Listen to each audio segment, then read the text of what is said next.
Olson here, and we're on Soma Fusion, Mind, Body, and Soul tonight. How are you, Brad? Welcome. I'm doing great, Veronica. Thanks for having me on. Good to Thank see you you. for answering back so quickly. Yeah, I do that. Pretty punctual guy. Thank You got you. to be in this business. You know the Mhm. old saying, success is showing up on time. 80% showing up on time. So That's right. That's right. I first we don't met, huh? Sorry. we don't need more flakes in this No, business. The no, joke in San Francisco is a lot of people have been displaced during COVID and the raising in rents. And San Francisco's kind of like a box of granola. What happens when you remove all the flakes, or when you remove all the nuts and the fruits? All you're left with are the flakes. So the snowflake. we don't need more flakes. My point. No, we don't need no flakes. So I first met you, Brad. I'm really excited that I met you at the 5D event in March, and that was my first time ever speaking. And for the public that doesn't know, hasn't seen Brad in like person, he's like the tallest man I've ever known or seen, and that's pretty exciting. I just, I'm sure you get how's the weather up there, all kinds of jokes, right? How tall Yeah, are you, well, sir? keeps me out of trouble too. 6'7". Wow. Is your family that tall too? I have a cousin who's equally as tall, and yeah, we're generally above average. All the males. I have some cousins on my dad's side that are only 5 foot tall women, and then on on my mom's side, the real big guys. Nice, And my nice. brother is, and my dad's taller than average. So I like to be Hmm. known for more than just my physique and good looks, though. I am a book author, as you know, Veronica, and I speak at conferences. So I got a mind on this body too, and that's unusual. Yes, I was gonna ask you. You have a brand new book called Beyond Esoteric, Prison Planet. Let's Escaping look Prison at it. Planet. And so while we're on the subject, would you like to express how you think we can be escaping from Prison Planet? What does that mean to you? Interesting. To me, the way I'm doing it, and a lot of people have not agreed with how I think, but that's my opinion. This is my journey myself. I was Yeah. able to. I made a short video called "How Did I Escape the Matrix?" Um, Oh, so basically, just removing as many programs as I could. I named my channel for a reason: Unchaining Hearts, unchaining my heart, unchaining, like seeing who I really am, studying my bloodline. Like I told you in the conference, I'm a negative, O negative blood type, and yeah. just finding out my lineage and finding out who I am and my powers, like how I came in, doing good for others. Some people are building like a how do you say? They're building a UFO to escape the prison planet. I understand that, but myself, I'm multidimensional. I do not consent to being entrapped. I know that me personally, I know that when I'm done here, I'm leaving. I'm going back home because with the near death experience that I had, that I died for 3 days, blah blah blah. I feel that because I did want to go home, I made a deal with my team, and I said, okay, fine, I'll finish my mission, but I'm not coming back. And I always say that I'm not coming back. So basically, Brad, I don't know if I answered it, but just trying to get away from all the programs and things like that, and understanding my memories from the SSP, and finding out who I am, trying to integrate all my altars, and helping save Mother Earth. What can I say? And the children and the animals. And thank you. Everything that goes with it. There you go. Well, you just mentioned your altars and being in the Secret Space program, and I was a moderator for a panel that you were on. And by the way, for your first conference and your first public lecture, Veronica, I think you did remarkably well. You're a very gifted communicator and speaker, and what you've gone through in the programs and with the altars is truly remarkable.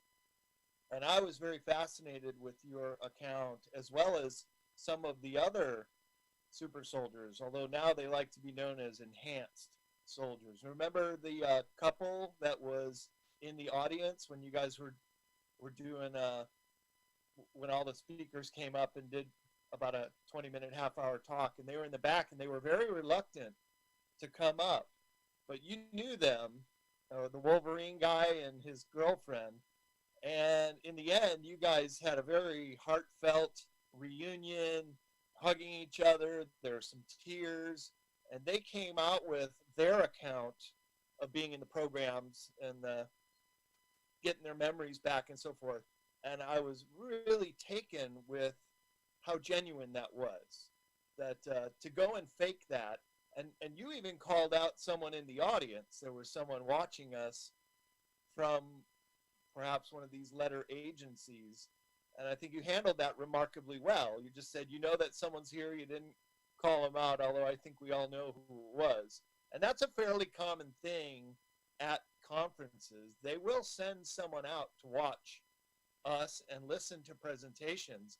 And so the joke is, maybe it's not even so much a joke, but that they're coming not to hear what we have to say, but what we don't say. So they're very much keeping account of how advanced this community gets. And then they'll report back on, well, there were a bunch of super soldiers and they spoke about this and that, but they didn't bring up this or that. So it's that kind of thing. And they're everywhere. We play the game Spot the Mole at conferences, and this person was pretty obvious who it was. So that was a very amusing and educational and very emotionally involved lecture that you did with James Rink, and Penny Bradley was there, and you were the three primary speakers. But then when they came up, boy, it really got authentic, and I thought you did a great job. So congratulations on your first big conference. Thank you, Brett. I was very nervous and I spoke really fast, but I appreciate your words. Yes, it was Susan and Frank. They're known as the Phoenix and the Dragon, and Right. they were there. They were there just to listen, and I said, "No, guys, you guys." We cried when we first met. When I met James, Penny, Lou, Susan, Frank, Amaria, we were crying. We were like, "Oh my God, it is you!" And then Frank, he hugged me twice, and he went, "It is you, like it is you." And I'm like, "Well, yeah, it's me," And we have we put together so many memories and puzzles, and just I'm so happy that I brought them on. And I want to also say thank you to James Drink and Penny Bradley, because we're all a family, and it's very important to keep together, because with these programs, because we have been in other factions that our altars are enemies. It's very important for us to get along here. However, there are some that unfortunately we haven't. We're not going to get along because there's a war going on. And as I said before, it's the ultimate goal is the timeline for the Civil War, because that's where we save most people and Mother Earth. So there's a war going on for that not to happen, and we have to fight the NAZIs and the bad Dracos, and that's what we're here for. And so hopefully we'll get it right this time. But enough about that. Brad, sorry, but would you like to explain a little more about your book, about your opinion about what you've heard people say? I mean, you just heard my tail end of how I escaped my own thing, and I'm still working on the programs. I mean, so. Oh yeah, sure. And it's remarkable what you guys have gone through. And we should also say Michael Jaco was at this conference too, and he was on the original panel that I moderated, and he did his own talks too. I'm just fascinated how you guys are able to recall your memories, how you meet people that you knew before, the whole 20 and back, and then losing your memory, and then rebuilding it, and then the alter egos, and that's what that comes from for your listeners who may not be familiar with that term. It took me a while to really understand that as well. So for someone like myself who's not coming out of the programs, I've never taken an oath or been in the service at all. I was just an independent backpacker going around the world. And I found it interesting with Michael Jaco. He's a couple years older than me, but around the same time in our age frame, he was doing all these things in the Navy SEAL and also traveling around the world, going to war-torn countries that no backpacker would ever go to. And so he's been to and seen a lot of places too, as have all you guys. And when this travelogue goes off planet, boy, it really starts to get interesting because these are experiences that only a very select few have, like yourself and Captain Randy Kramer. He wasn't there, and a few others I've met in the programs that I've learned so much about what was going on and what it takes. Another is Laura Eisenhower, who didn't go fully through with it, but she was being recruited to go off planet to Mars, and I think she's quite glad she declined that invitation because I'll get into my book, and I'm happy to talk about a lot of that stuff too, but I'm really interested in your story as well, as you can tell. And just if I could ask you one more question, what is it like now to get your memories back, to make these connections, and to come in touch with your alters? And if you think maybe there could still be something out there, a trigger that might, as you said, you're programmed to be counter to some of these other super soldiers. Is there something that could still be lurking down there that might trigger something in all you guys? Or has that been worked out as you're regaining your memory? This is a very serious question, Brad. Are you sure you want me to answer it? Well, I'm sure I want you to answer it, but if it's private, you don't have to. I will try and keep the name out. So,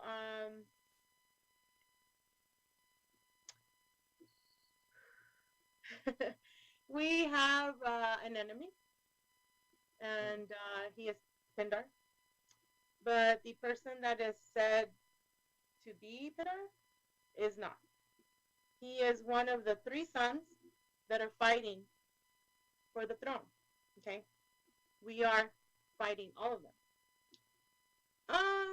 Unfortunately, I really don't know. Like, I'm trying not to get too personal, but I have many lifetimes and memories with this person, and we tried to get together, but the Matrix was upset. I was shot at before I was supposed to go see him here in my apartment complex. We were supposed to move together because I found my divine counterpart. Thing of it is we didn't end up together. I'm not going to say why, but the memories are real. I respect the person, but unfortunately, one of the altars is our enemy, our other faction enemy. It was a pretty tough situation. I didn't see it. I didn't see. Anyway, that's all I gotta say about that. But the other altars are pretty cool. The other altars, we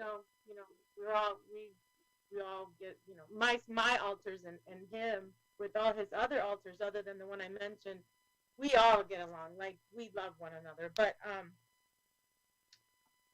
But it's been tough, Brad, because the three-letter agency, the CIA, does make it that we don't get together for those reasons because of first of all, because of our mission, and two, they don't want us together because we're so powerful together. So I mean, did I tell you about the elevators?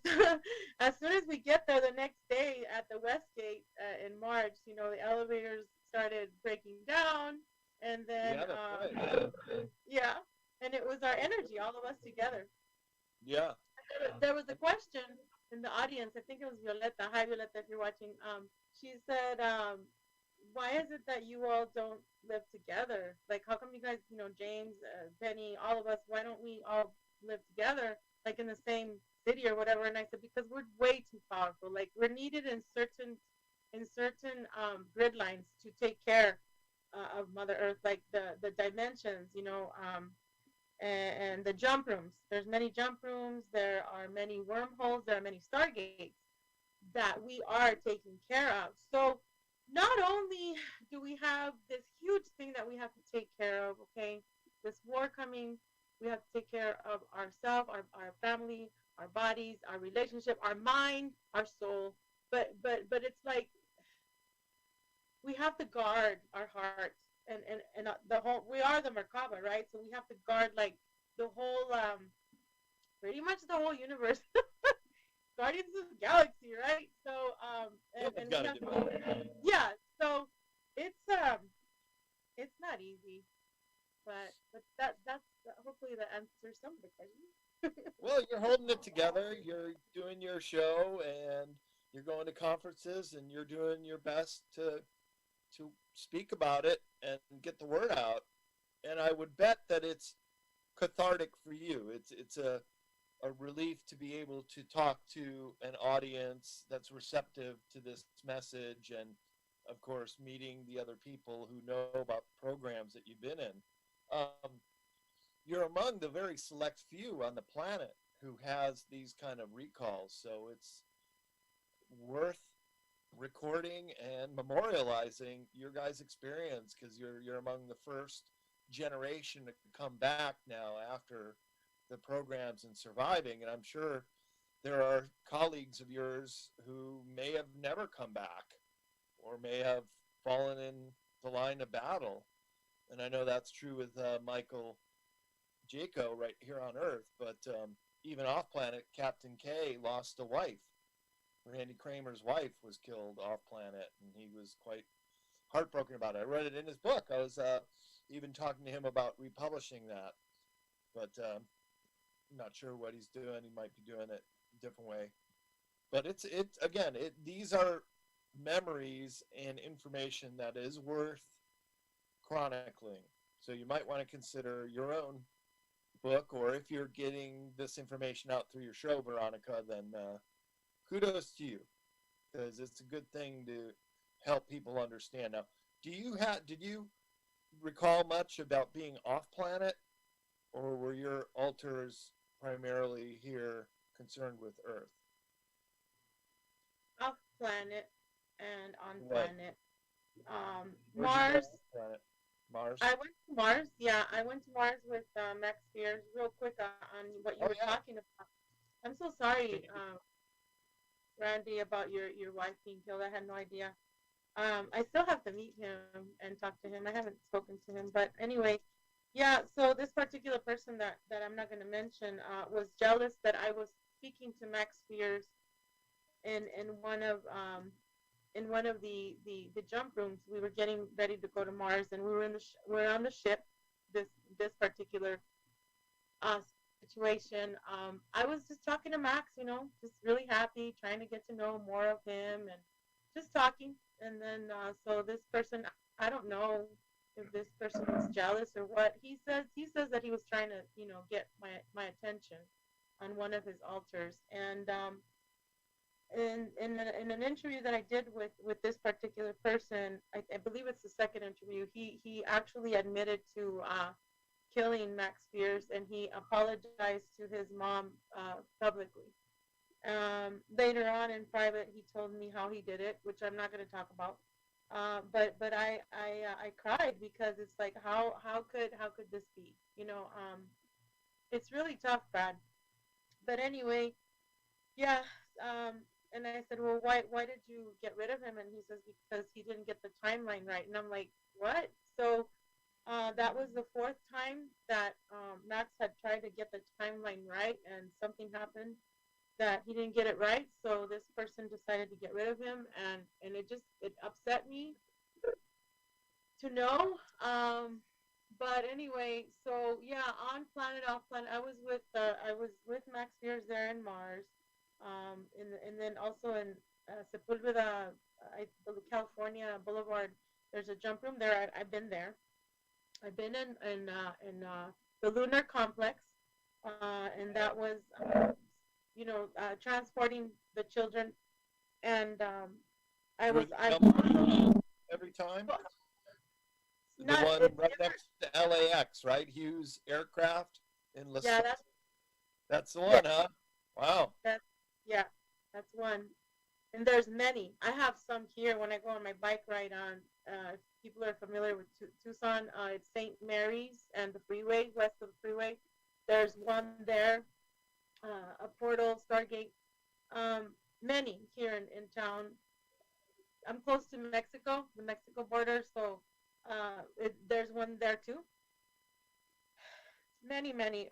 But I've been Uranus. I've been in Uranus. There is a habitable place there. And when I started talking about this with my group, I started getting the energy weapons that they throw, in my both of my sides of my ear, both ears.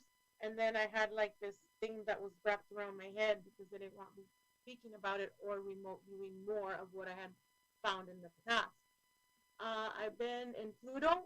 Pluto has these beautiful crystalline white flowers, huge. I mean, huge, giant flowers and plants that I've never seen in my whole life here. In the 3D on Earth, and they're in Pluto.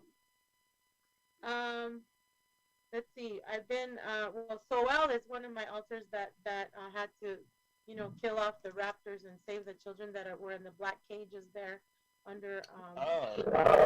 water and all that. I've also been in the mansions. There's three mansions. There's a man that was called the Old Man. You guys can refer to the second. Well, I can tell Katie which one to post, or I can post it on Facebook and then say this one, Brad, or whatever, tag you on it. Um, we, a lot of SRA stuff that I'm not going to get into happened there. The Sex Kitten program, Project Mannequin. I'm also a trained assassin. But anyway, yeah, I've been everywhere pretty much. um, under the underground, Antarctica. My light body is there in Antarctica as we speak. And Wow. I want to ask you about Antarctica. How did you how did you like get interested in that? And I would love to go to Antarctica myself. Tell me your experiences over there and what you found, and maybe Katie can share some of the pictures that you sent me, please. Well, I'll tell you, tell me about your Antarctica experiences. I like the posts. Show and tell, right? Here's the Yeah. show, and I was there 2.5 years ago on a sailboat, a 26-day expedition, and boy, was that rough going over in very swell, high swell seas in the Southern Ocean, which, by the way, National Geographic and other cartography organizations have recognized the Southern Ocean, which surrounds Antarctica, as officially the fifth ocean in the world. So, a little bar bet you can use. Can you name the five oceans? And the hardest one is the Southern Ocean, but it's official now. And it's a different ocean because there is an Antarctic current that comes up from the south and more salty water, where the melting ice that is moving north away from the Antarctica continent is much colder, and so the water changes. There's different sea life. It is one of the richest eco marine systems on the planet, and that gives rise to a lot of the wild animals that are able to survive down there, including, of course, penguins, seals, and whales. But whales were nearly hunted to extinction, and they're still um, reviving their numbers because the hunting only ceased around 50 years ago. So many of the whale species, had it not been for a pod of blue whales that didn't get seen by all the those sailors out to kill them, those species would have been gone, really gone. And the other one is the right whale, which is only now rebounding. And I caught a video of one swimming under our boat They're very big and docile, and they're curious about us as we were them.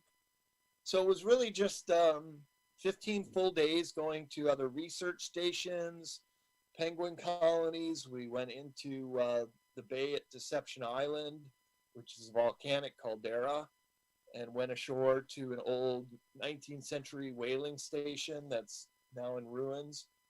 So it was just an adventure every single day.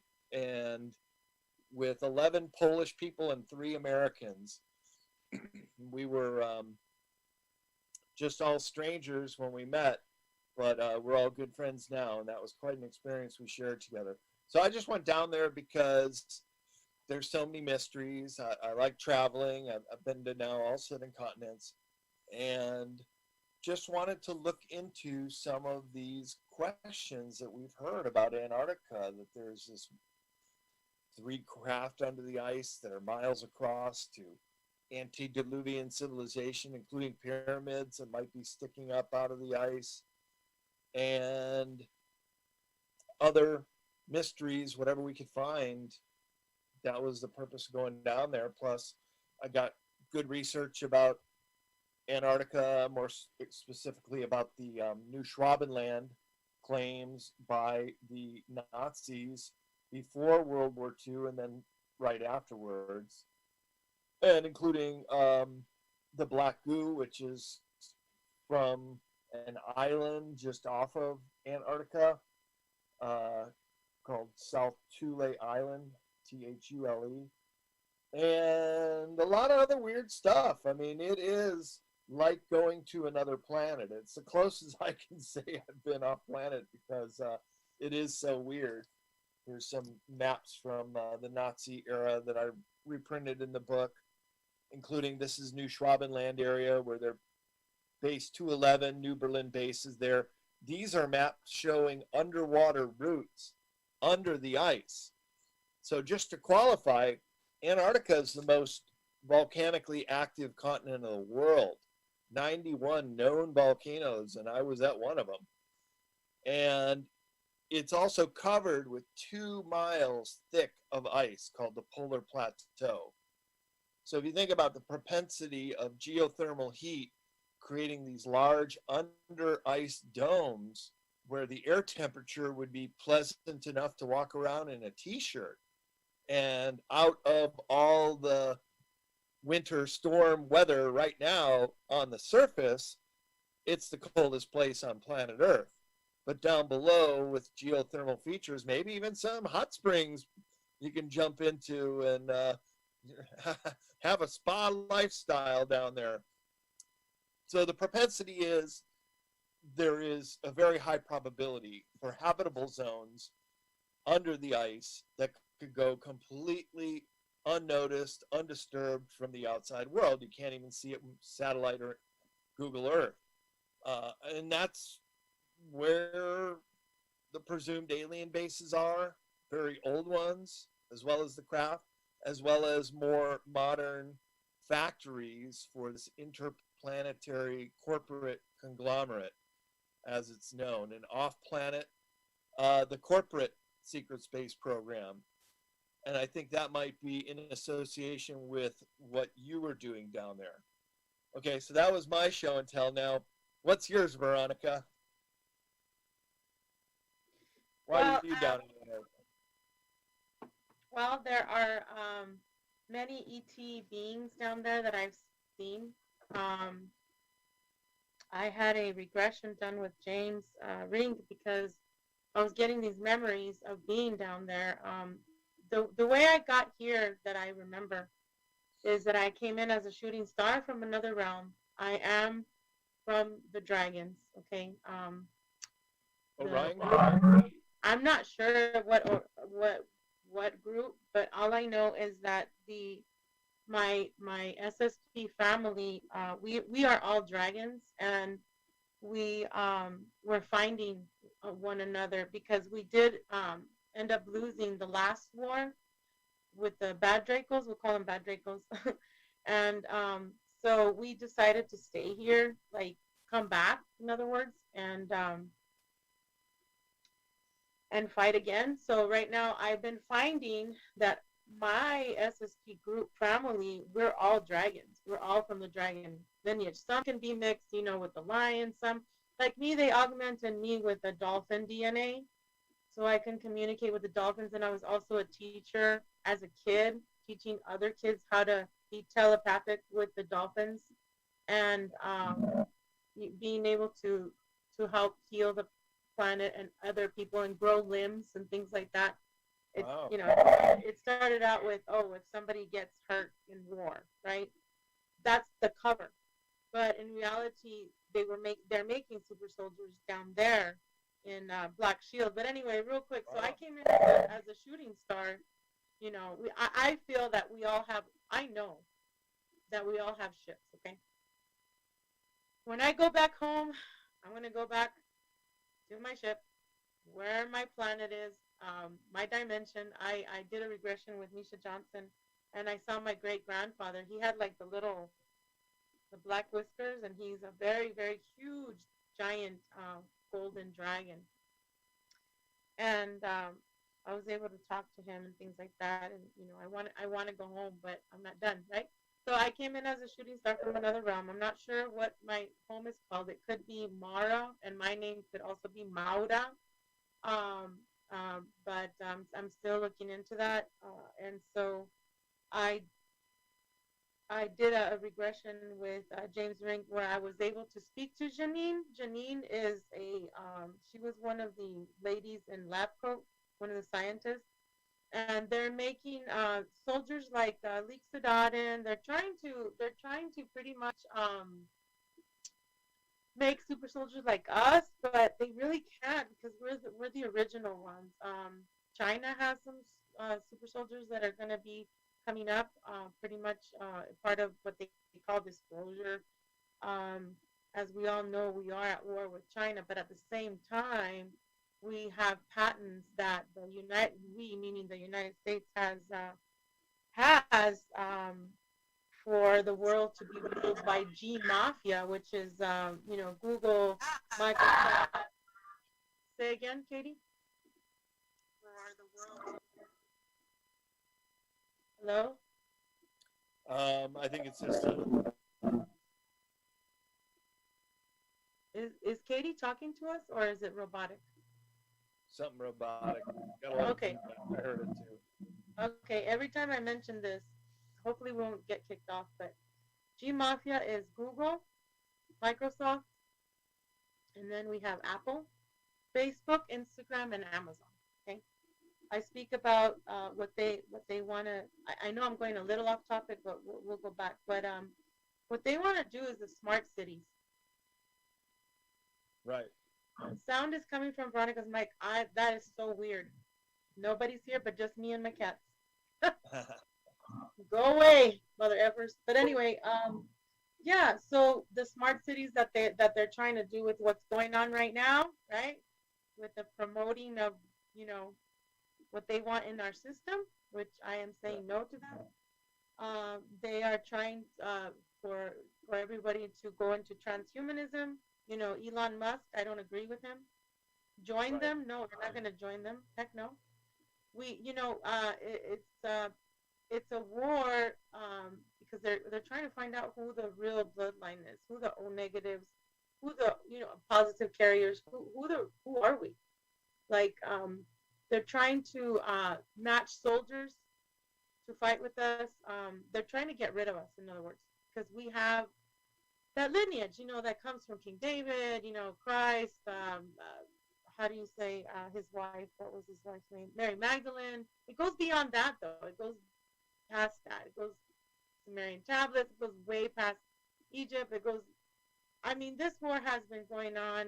Even we'll call them the bad Lyrians, are fighting too with the bad Dragos. I don't even want to say bad or good because right now, who the heck knows? But anyway, the G Mafia, what they want is have the AI god, because there's two types of AI, the good and the bad, right? The one of the timelines that we are negating, that we are not consenting to, is the AI machine world, right? And that is what they're trying to do right now with the new world order. That's another timeline that we don't want. um they're with what they're giving people, it's nanites, nanobites are going into the system to change, Nope. right? I do not consent. Yeah, to change the whole genetics Right. to kill off what they call the ghost DNA, the junk DNA, pretty much the royalty, right? The the goodness, the Connection to fighters. spirit. Say again. Connection to spirit. Connection to spirit, to source. They want to pretty much kill the God gene. Yeah. Um, so with the okay, so it started with in LA. They started to uh break down, get rid of some buildings, make these smart cities where if you've ever seen that movie Stepford's Wife, Stepford's Wife, they will show you the tanks that they have these women in, okay, because they're genetically modifying these women to serve the men, um, to be whatever they want, robotic, to be the best wife they could be, to say yes to everything. The refrigerator will say, "We're out of milk. We're out of milk," right? And it'll be ordered right there and then. That's part of the smart cities. Hmm? Let me ask you this: those women, they're grown out of test tubes. Do they contain a human soul? Or are they like the children with the black eyes or the men in black, that they're human-like, but they're empty of a human soul as we know it? Do you have any intel on that? What I see is that they have a soul, but it's shut off.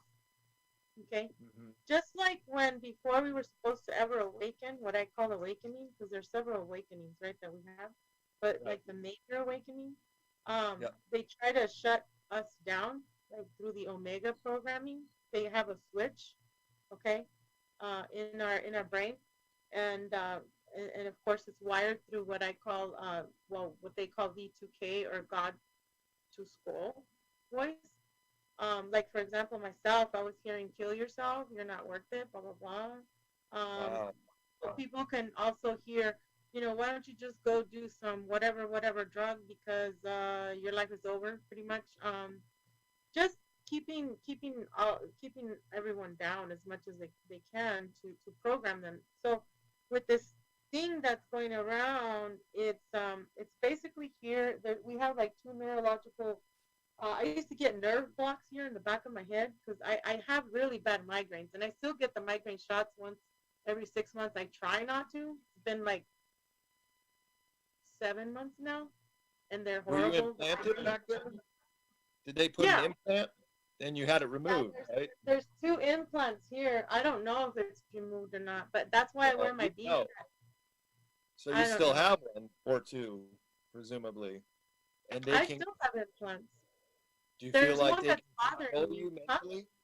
Can they control you mentally, Well, physically? no, they can't, because I know already what I know the difference between who Programming. is me, right? Who is my self, higher self, I Right. guess you can say, as opposed to what they want me to do. And it's tough. That's why I wear the beanie hat during the day, at night too. The beanie hat is pretty much blocks the Wi-Fi from my neighbors. I turned off my Wi-Fi at night. I finally was able to get some Wi-Fi. I didn't want it, but I had to for this show. There's an implant on my left foot that has been bothering me. I've had 5 surgeries on my feet because I was born Wow. like was hibernating because I'm part fish. You're Pisces, dude. Come Pisces, from a water planet, do you? Used to be a triple Pisces, dolphin. baby. The dragon mermaid. Here we go. So there's an implant on my left side of the outside of my foot that it hurts when I go work out. It just you should see how many pairs of shoes I've had to go through. But there's an Wow. implant that's hurting a lot, and I told the doctor years ago when I had the last surgery. I said, "You left something in there," and he said, "What are you talking about?" That's just a scar tissue. I go, "No, I feel it. It's like it feels like wire."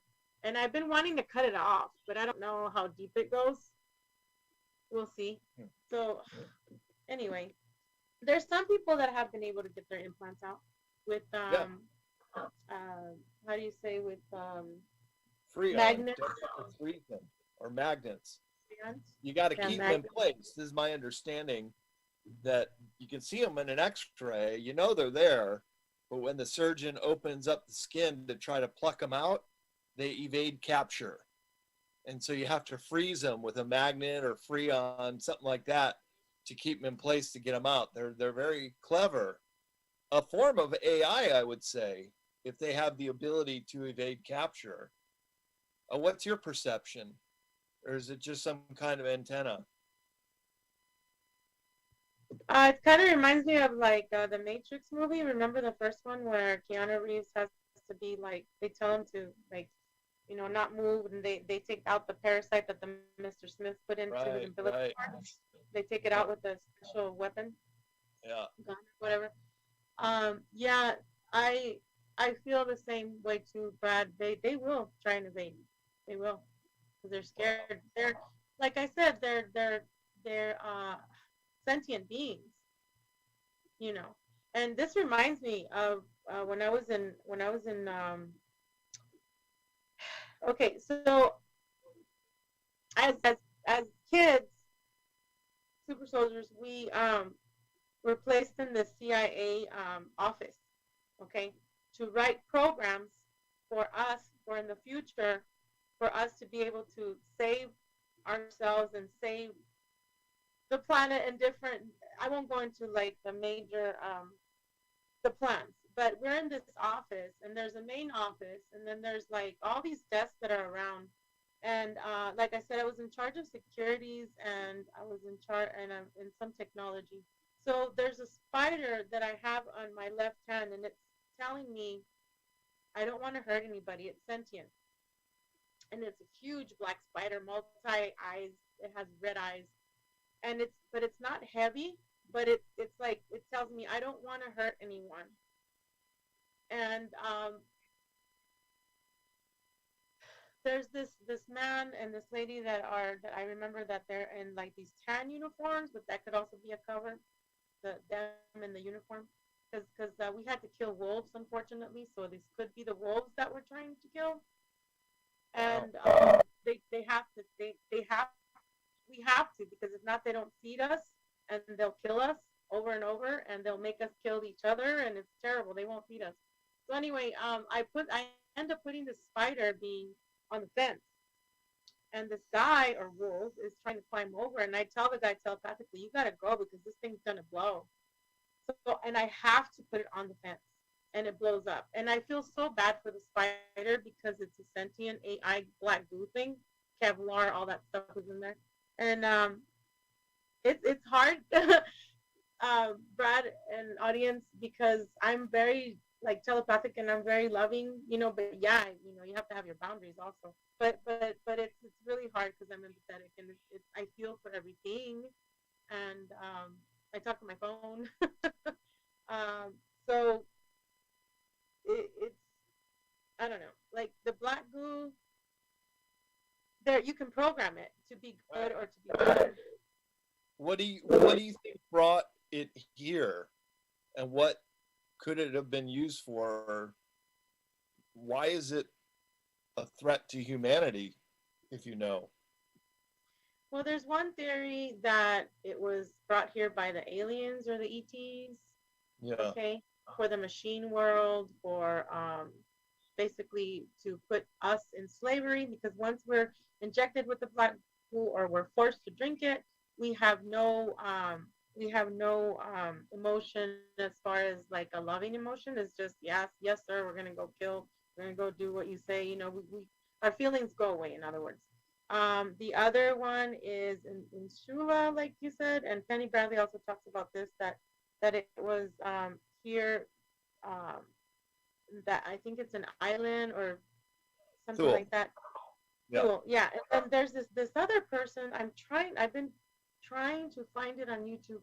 In 2017, I watched this man. He was in the Navy, and he was saying how the black goo was put into big old tanks, containers under Antarctica, I believe, and that most of these seamen died because the AI itself would get in their brain and just pretty much kill him off. Um, he would see something moving in the water, like he would communicate with him. And that's when he was talking about like some of the Coke and Pepsi products that have the black goo and things like that. Um, Back in 2017, when I saw this documentary, he was still alive. I don't know if he's still alive now, but that intrigued me. So um, that I know of, there's two sources of AI, the bad and the good. If you see Doctor Strange, the movie Doctor Strange, Nomamu, he is in charge of time travel and things like that. But anyway, hope I answered your question. I'm still learning as far as I don't have all the answers. I mean, I just go with my gut feeling. I go with what I see. So what was your purpose to go down to Antarctica, and which one of the programs or Secret Safe programs took you down there? What was your role? What did they want you to do when you went? I just I discovered Black Shield when I did my regression with James Ring. I named it Black Shield. I saw many bodies under ice that are getting Uh, ready to be programmed to be activated. Okay. Super soldiers? Yes, and those are the ones that we're gonna be fighting against. Plus the Wow. ones from China. Yes. Chinese Now, super soldiers? yes, and India. Okay. Huh. Um, the good thing about when I spoke to Michael Jacob, we only spoke maybe 5 minutes or whatever. I told him who I saw, who he was, and I spoke to his wife too. I said, "You're this and you're that person," and they were like, "What? No, but." And we got to talking and things like that. But now I understand why people that were in the military programs versus the super soldier programs, they're coming together with us. Right. See, I don't know if Michael Jaco is a super soldier or not. All I know is that he was in the CIA and he worked with the same program. When I was in the U.S. Army, I worked as Bravo 18 in the SOG program, which is, you can say, Special Operations Group, but I know it's Special Operations Glass, which is looking through the stargates, okay, and going through there physically. You have a memory of that. Yes. And the Stargate is similar to the jump room. It is a portal device that can put you in a faraway, distant land or other planet. Yes, or other galaxy altogether. Did they ever Now, explain the technology to you? Give you a basic overview? How do they do it, as best you not understand? well. How this is weird because when I first had my awakening in 2017, I reached out to David Morrow, which I'm one of the female Hulks. He's the other Hulk.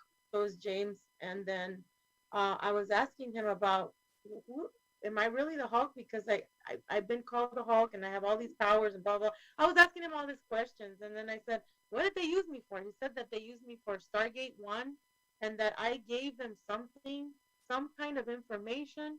I don't know yet, Brad, to this day, what kind of information I gave them, but that they still use it in the Stargate One. Okay, so as the I know when we were kids, they were before they put us through there, they used and you can talk to Susan and Frank about this too. They would put the homeless people through those stargates to see if they would make it. Some of them would not make it. Some would come Wow. back. They would be vegetables. They would never. They were horrified. They never wanted to talk about it. As far as Antarctica, I know that I've seen the 13 crystal cities there myself. I did a meditation and I took myself there and I've seen 13 crystal cities, 13 skulls. The 13 skulls have information from the aliens, okay, from the ETs, from our ancestors. Top secret information. I'm still trying to figure out what the heck it is. I know it has to do with technologies. It has to do with Project Looking Glass, which part of the Looking Glass Mac 1 and Mac 2, Donald Trump has. And that's how he's able to see the future. Um, so it's very fascinating to me. Why did Jim Carrey, I think that's his name, why did he go under there? I know that there are cities there. It's like pretty much a resort down there, okay? Like they have all these politicians go down there and make these deals with the aliens and who's gonna be next elected, what are we gonna do as whatever, it could be the one world order, what exactly, detailed orientation, detailed meetings that they have down there. Numerology, I don't know why that's coming to me, but lots of numbers, uh, plans, okay, for the humans, for the slave race. Just that's what I see. Just so many things going on there. Thank you. Oh, and so it was all underneath the ice too, right? The experience you had in Antarctica was all under the ice. And In a do you lab. remember if there was any geothermal hot springs or steam vents, anything like that that looked volcanic Yes, or earth energy? Do you yes, remember anything like that that they might have been warming the base or using it as an energy source? yes. That's where the Did you pretty see much that? the harp thing, HAAAR. Yeah, yeah. That's pretty. That and CERN has all CERN. Here we go. CERN, Elon Musk is there, and also in Texas, underneath the base there. So there's a lot of things that are going on with Project Umbrella, CERN, DARPA, EIA. There, it's pretty much they're coming together. They come together, and like I said, the bodies are there. It's underground. There's a lab there. There's caves there. There are cities there, buildings, Wow. sex rooms, whatever you want, you got it. I mean, if you're part of the elite, you're part of the elite. You know, if you go with their plan, they give you whatever you want. Name it, you get it. Yeah. Yep, sadly. Wow. Or, How many you know, people would you say were in that one? Uh, uh, could you estimate how many people might have been there living in that colony? Your best guess? Was it right now, 25? the 2,500 is coming to me. 2,500 is the number that I get right now. But the 2,500. Okay. 2,500. That's But pretty the good. difference, That's pretty big yeah, size. yeah. And that's why they don't want me to talk, but I'm And here. then you mentioned you always have to ask good questions if you have interesting people, then you'll get interesting answers. But you mentioned earlier that there was an intersection with the alien groups too. Did you ever see any of that? And were they reptilians or grays or human-like? Could you discern what races might be there?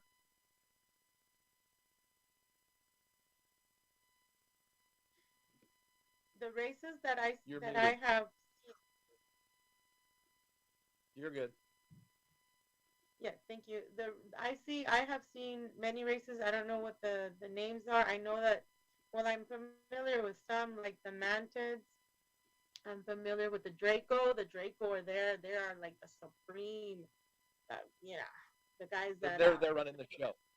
Dracos. There are also their higher ups of the Draco. Okay, there are Arcturians. There are Anunnaki. There are ant beings. There are reptilians. There are these things that have swords as heads, um, like the fish that have the hammerheads. There's those kind of beings. There are I don't know. I'm getting elephant beings, but the ones that have like the huge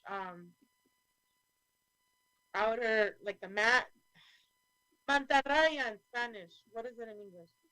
Um, Stingray people are there. All Okay. kinds. There's even mermaids. Um, there's humans.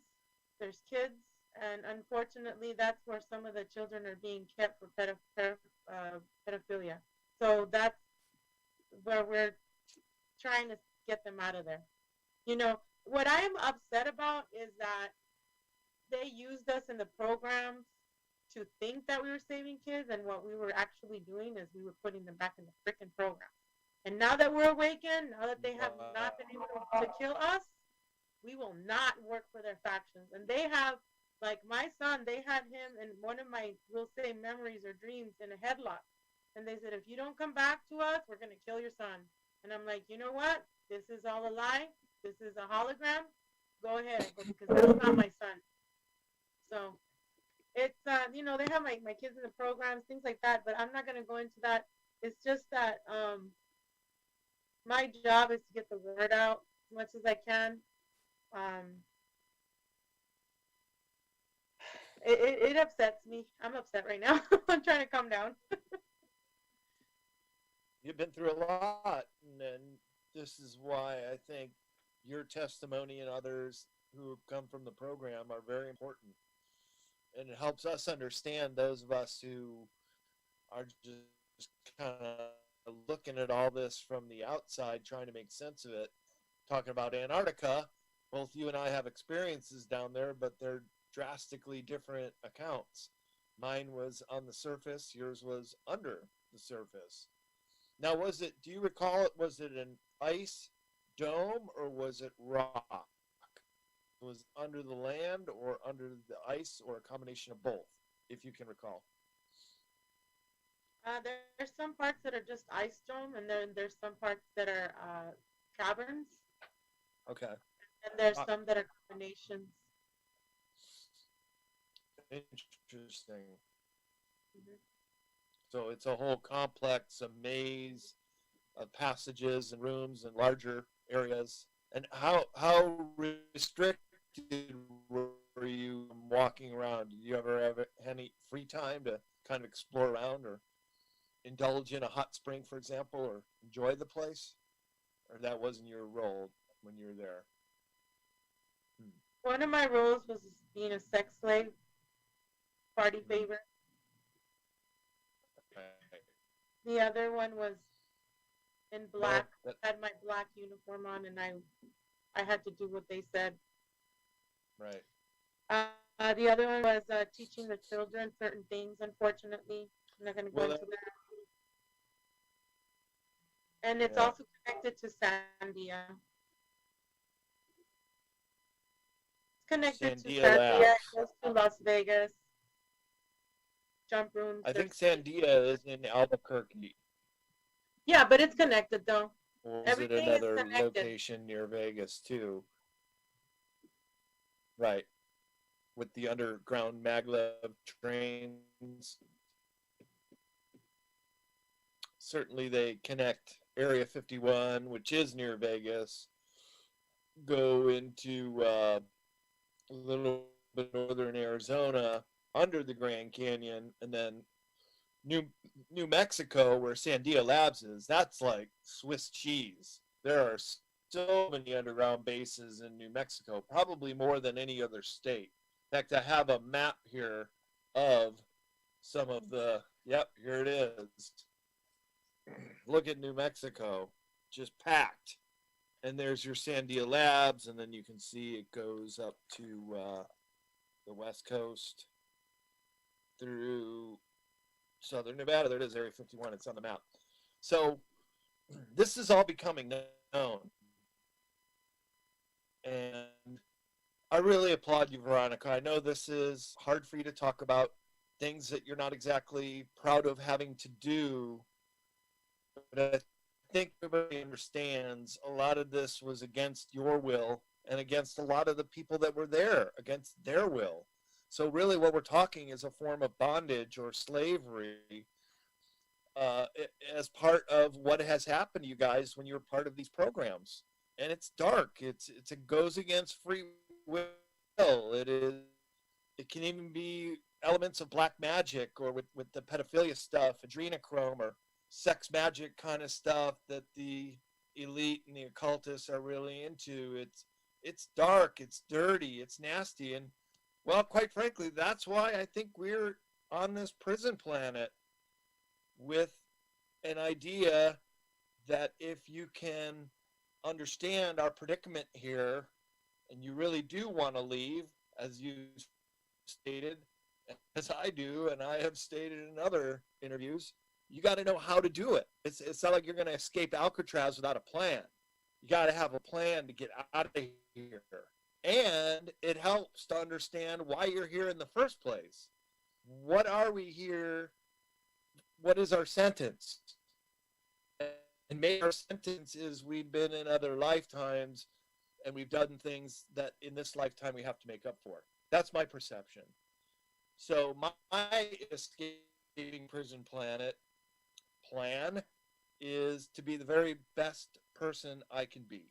And that is to try to make sense of these very difficult subjects and condense it in the form of spoken word, of interviews like you, with our panel, with books like this, just help people try to understand. And so it is very good karma, as I was told when I was an English teacher in Japan, to impart your knowledge, to help others to understand what you know, even if it is talking about this really dark, dirty, nasty stuff. It's the only way that we can take our power back too. It's almost like the way gays took back some of the slurs against them, or blacks with the N word. Now use it all the time. When you make fun of it, or you bring it to light, or you use it and diffuse the power word or anything that we have to deal with, just making fun of it. The situation we're in today with the whole lockdown and the face diaper stuff, if we can make humor out of it, it's a much better way of dealing with this trauma, taking the power away from it, making a joke of it. There's a great John Lennon quote. I don't know word for word, but he was obviously really tortured by the establishment. You could even say that eventually was killed by Hinckley, who had a copy of Catcher in the Rye and was pretty good chance he was MK Ultra mind control. John Lennon was on Richard Nixon's enemies list. So they definitely had a reason to want to shut him up. And when you talk about love-ins and non-resistance, non-violence, imagine all the people living life in peace. I mean, these are the kind of thought shapers that were a real threat to the establishment. So this John Lennon quote is that the establishment will try to poke you and tug your beard and provoke you any way they can. And what they want to do is incite you to violence. Because when you go to violence, then you're at their level and they know how to deal with you. But this is what John Lennon said, a famous peacemaker. He said, but when you make fun of them and come at them with sarcasm, they can't handle that. They can't deal with that. And then you take their power away.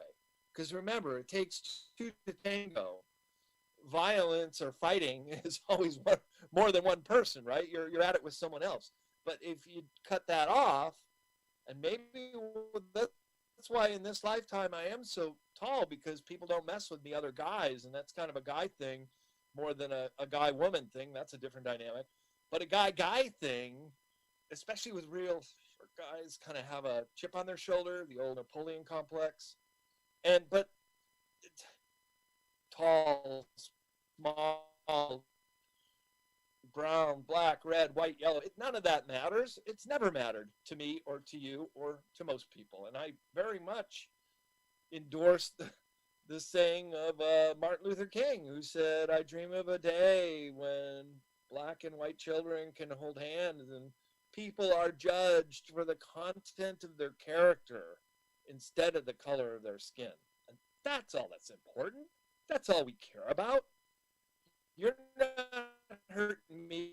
I'm not hurt you. We're trying to help each other understand a very thorny complex. And it's good to bring in all races and all voices and all people on this planet, because this is a human problem we're in. We're the surface-dwelling humans on Earth. So it's up to us, if we want to escape this prison planet, to have a plan to get out of here. And I think the real Philosopher's Stone, this goes way back into occult eras, it's that one magical elixir of all that ails ye, or all that there is to know. The Philosopher's Stone is this, Veronica. Once you realize you are a master in your own body on this human journey. Like the bumper sticker says, you're not a human having a spiritual experience. You're the spirit having this human experience. And let's face it, you've had memories of lives on other planets, so have I. But now we're locked in this really dense third dimensional world where violence hurts and people do it to each other and life is cheap. You can buy a hit on someone on the dark web for about $1,000. Is that really what our lives are worth now? It's incredible. But we have these amazing abilities that we were born with, this creative spark that a lot of ETs are very jealous that we have. The whole archonic network in the lower 4D realms, which feed upon our fear and our anger and our lower emotional vibrational states. It's even called loosh. They're out there and it will be a feeding frenzy during times of war. I understand there's a lot of them in slaughterhouses. Every time I drive by one of these CAFOs, these large feedlot areas here in California, there's a real massive one along I-5. I'd like to put a big ohm sign up there, but I give them an ohm. And there is a lot of darkness and fear and anger on this planet. It is the emotion that emanates from Earth is fear above all else. But can you imagine if we can flip that to love and compassion and gratitude and friendship and peace amongst ourselves? We got to prove it that we can do it amongst ourselves. That's why I say there's this ridiculous notion that races matter. It doesn't. We're all in this together, and we have to pull together. And this, to me, is the Philosopher's Stone. So once you realize that you are a master here to co-create heaven on earth, to do the very best you can with the limited resources, capacity, the life that you have, everybody matters, okay? Even if it's just thinking good thoughts. Everybody matters. That's all you got to do. Just start with that. Then you can radiate out. Then you can radiate. Well, first you must love yourself, but then you can radiate to your friends, close friends, your family members. Forgiveness is huge on the emotional scale. To no longer hold a grudge against anyone or anything. And to realize that when you pass, when you leave your body, you will be the judge of your own life. All the pain, all the suffering that you may have caused, you're going to have to come back and re-experience that. So this is the Philosopher's Stone. Once you understand that everything you do that starts with the thoughts in your head that radiate out to all the actions that you do day in, day out, week in, week out, month, years of your life. Look, the clock is ticking every single day. We don't even know if this could be our last day. Who knows? You walk across the street tomorrow morning, get a cup of coffee, get hit by a taxi, it's over. Are you ready? Are you really ready to die? Because you should be. And that's why prepping for anything is a good idea, especially prepping a plan to get off this prison planet. And it is one of the greatest endeavors a human can undertake. I think it's right up there with attempting to become enlightened, as the Buddha has instructed us. There are ways that we can make our bodies very strong. And I think you've learned some of these in the program. So there's some good things that you guys got out of this. And in a way, I'm kind of jealous. You got this incredible training and abilities to utilize your human body and your mind that the civilians like myself, we're still playing catch up trying to understand all this. But I think we all agree that really the main good you can do in your life is to be the best person you can be. I asked a very wise person this from India, another traveler, half my lifetime ago, when I was on my 3-year trip around the world. And it was all kind of coming to me then. What do I need to do? What's my purpose here before I became an author or anything. The end of my first Saturn return, he said, pursue wisdom, be charitable, and be compassionate. Those are the three things every single person can do right now with everyone around them. It's really just so simple, and it's so easy. I got an extra dollar to give a homeless guy. I don't care if you buy a bottle of beer tonight or smoke some weed with it. Whatever, man. He says God bless you, and you know what? That sometimes it means more than this material world, because this is all the matrix, and you know this, Veronica, and we talked about this. We live in this matrix of deception that all these make-believe notions are thrust upon us, and we're supposed to believe this is reality. How come we're not learning about reincarnation in school? How come we don't learn about our spiritual selves, or how we can enhance these superhuman abilities which are latent and innate within all of us? Let's give that a chance. How about we learn that? Or go back to the way the ancient Greeks used to teach out in nature and learn that all life has a certain life force within it, and to understand our place in that world, not separate from it, but unified with it.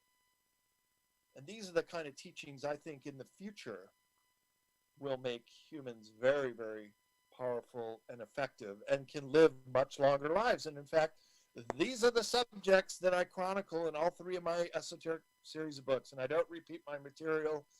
And this is about 1,400 pages of all the things that have been hidden that are now being revealed. And this is what I've been working on. My life project for the last decade is doing this stuff and taking it out to conferences where I met you, and interviews like this and many others. And we can do this. We can do this together. And you know what? Humans wake up real quick. We do. As soon as we start to grok something, this is the whole concept of the 100th monkey effect, where we could have this great human awakening quite instantaneously, that we could have this peace on earth. We could have this 1,000 years of peace, this reign of humans getting along, ending starvation, ending the environmental degradation, introducing free energy that could create desalinization plants and turn this planet back into the garden planet it's always been. And it's up to us, the human race of the surface planet. Even though you and I weren't responsible for doing it, we're still part of the human race that did do it. And we should be concerned with cleaning up the mess and restoring this planet to what it was. And then that's your escape off a prison planet, people. That's how you do it. You be a very, very good person and devote yourself in service to all. And just do as much as you possibly can with the short amount of time you can. And I'm not saying you're going to start your own radio show out there, or you're going to write books or produce great big street fair events is the other job I do. But it's what I love to do. It's what I'm really good at. And to me, it's a form of artistry. I get to work on designs like the yellow cube. I get to draw the poster for the How Weird Street Fair. I get to be a part of the creation. And that's the miracle of being a human. You have this creative spark. You can make things and put them out there in the world. And oftentimes they will have unintended consequences that you never would have thought could have been part of your initial intention of putting it out there. And in my book, Modern Esoteric, I talk about this very notion of creating and unintended consequences. In this big event I produce in San Francisco, which I'm the founder of and continue to be the co-producer. And people will come up to me and say, oh man, 2 years ago, I met this guy and he knew I needed a job and I got this great career and turned my life around, and now I can afford a nice place, and I just want to say thank you for that. Well, thanks for coming to our party and having a good time. And other people come up, oh, I met my soulmate, my lover, and even having children together because they came to an event that I created for entirely different reasons. I mean, I'm looking into what it takes, the logistics of doing something like this and putting it on, and then everybody else coming in and they're playing their role as an attendee wearing a costume, having a good time. But this is what I mean, unintended consequences. Things do come of what you create. And it's a beautiful thing to see it in real time and happen in your lifetime. So be a manifester. Make this stuff happen in whatever way. If it's just having friends over and talking about these subjects, watching this video, Veronica, because what you had to say was amazing, remarkable, and I know it's troubling and not really something you take pride in when you say what you had to go through, but it's got to be healing for you, and you must understand that we're all really in this together. So part of the pain that you've experienced and children and others who are trapped in this stuff, that's part of being the human family. We all have to have compassion for each other. And I think then, and only then, when we really come together and there is no more starvation and we can work out all the issues here on the planet, start making it a real beautiful garden that it's always been, then I think we'll be able to sit at the table with the benevolent ETs and say, here we are. We're able to come together with you now because we finally learned how to love each other. And when love is the fear that, the emotion that emanates and replaces fear, that's when we turn the corner. That's when we're fully embraced in the golden age. And I sure want to see it in my lifetime, and I'll do whatever it takes in service to all to usher that in and make it happen. Even if it's like now, just sharing the vision and letting people understand what I've gone through and what I'm endeavoring to do. I've certainly not had to put myself out on the line like you have, but I've taken some arrows too, and I've been targeted just for talking peace and love like John Lennon, just for trying to show people there's another way to look at things. There's always another way to look at things. Everything has polarity on this planet. That's why we're locked in the very stiff, third-dimensional, tough reality. And so many new souls, so many of these indigo children or those born with these amazing abilities get locked here in prison planet, and they're just horrified with what they have to see and do. And that's why life is so hard for a lot of them. But others are able to adapt and work in this system, and that's what we really need is people to look. I can't stand money as much as anybody. I'd love to see the end of that. I have a chapter in Future Esoteric called The End of Money. For an example, there's so many things we can do to change our way of living here on the planet, and there's so much abundance. It's really a distribution problem. That is the problem to hunger too, and education. People understand that having these massive families to work on a farm is no longer necessary, but just have a sustainable number to keep your community going. That's where we're still an animal on this planet, so to speak. We're part of the biosphere, and as a result, we should treat it as such. Back to you. Thank you, Brad. That was beautiful what you said. You had me crying because I do I do love a lot, and I do want people to, unmask their souls, unchain their heart, forgive themselves for things that they've done in the past, and we can all change. We can all activate our DNA. We can all start by taking care of ourselves, our body, our mind, our spirit. And like you said, even if you have $1 or two, who cares if they're gonna, the homeless are gonna whatever whatever they're gonna use it on. It's about your heart. It's about putting yourself in their shoes as well. And I've had this idea where, there's so many females out there that are homeless. You can, even get like a little purse, or, put essentials, the feminine products, whatever, even males, whatever they may need, and just giving it away. I give away a lot of water. Like if I don't have like extra change or whatever, I'll give whatever I have. When I used to smoke, here's a cigarette. So it's like we can all be of service to others, and I agree with you 100%. And it is about karma. It is about letting go of the greed, letting go of past hurts, and forgiving yourself, and saying tomorrow's another day, and loving the people that are right next to you, your neighbors, your children, whoever lives with you, your animals. Once I had an awakening. It was like I was like, wow, the animals are coming to me. The plants are growing. I'm not killing them anymore. The plants.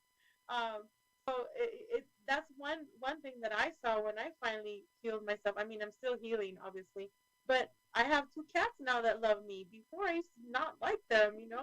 I have Oh, plants that grow, and I love cats now. I love animals. So, but anyway, thank you, Brad, for being on. I know you have to go, and your book is the one that you just wrote is Beyond Esoteric.